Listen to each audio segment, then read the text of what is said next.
దోస్తులు మరి ఇప్పుడైతే మేము ఇక్కడ మాడి తోటకు వచ్చినాం. మరి చూడండి, ఇప్పుడు ఈ నెల మూడో నెల అయినా కూడా చెట్లకు మరి ఇంత కూడా పూత రాలేదు. చూడండి, ఎక్కడ ఏ చెట్లకు కూడా ఈ మాడి తోటలకు మరి ఏమైందేమో అస్సలు పూత రావడం లేదు. ఈ పాటికి అసలు పిందెలు వడాలే, కానీ చూడండి ఏ చెట్టు కూడా రాలేదు. పూత అనేదే కనబడతలేదు. మరి ఇలా అయితే మన రైతులు ఎలా బ్రతకాలి? సంవత్సరం పొద్దు ఎదురు చూసి ఆఖరికి మామిడికాయలు కాయకుంటే మరి మనం తినేది ఎలా, అమ్ముకునేది ఎలా? ఇగో ఈ ఒక్క చెట్టుకు మాత్రం రెండు వచ్చినాయి. చూడండి ఫ్రెండ్స్, ఇగో ఇది ఒక్కటి, ఇంకోటి ఎక్కడ కనబడ్డది ఇంత.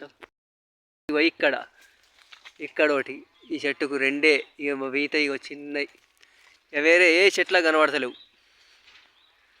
మిగతా అన్ని చెట్లకు ఇంతే. మరి ఇక్కడ చూసినట్లయితే ఇక్కడ ఇంకొక చెట్టు ఉన్నది. దీన్ని ఏమంటారో తెలుసా? చూడండి ఫ్రెండ్స్, మరి వేటి సపోటా కాయలు కదా. ఈ తోట లోపల ఒకటే ఒక చెట్టు ఉన్నది. మరి ఈ కాయలు మాత్రం చాలా బాగా కాసాయి. చూడండి ఎంతగానో. ఈ సపోటా కాయలు ఎప్పుడు కాస్తూనే ఉంటాయి, కాకపోతే సీజన్కి ఈసారి బాగానే అయినాయి. ఇక చూడండి మొత్తం ఈ చెట్టు మొత్తం అవే, ఇంత గుంపు గుంపు ఉన్నాయి కదా దోస్తులు. చూడండి కనబడుతున్నాయా? చూడండి సపోటా కాయలు. ఇగో సైజు ఇగో ఈ విధంగా కావాలి, ఇంకా పెద్దగా కావాలి. అప్పుడైతేనే మనకు పండు తినడానికి చాలా మంచిగా ఉంటుంది, టేస్టీగా ఉంటుంది. మరి ఇప్పుడు ఇంకా ఇవి కచ్చానే ఉన్నాయి, పండు మాత్రం ఇక పండలేవు. చూడండి ఫ్రెండ్స్, ఇక్కడ ఎంత గుంపు గుంపు ఉన్నాయి.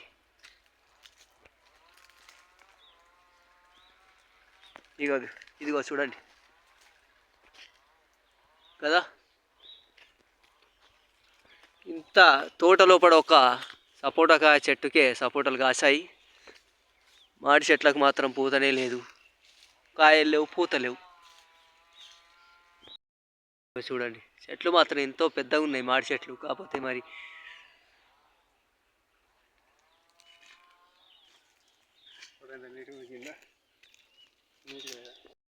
ఎంత నీట్గా ఉన్నది ఇక్కడ కింద. చూసినట్టయితే చెట్లు కూడా ఎంత బాగున్నాయి, చూడడానికి ఎంత అందంగా ఉన్నాయి.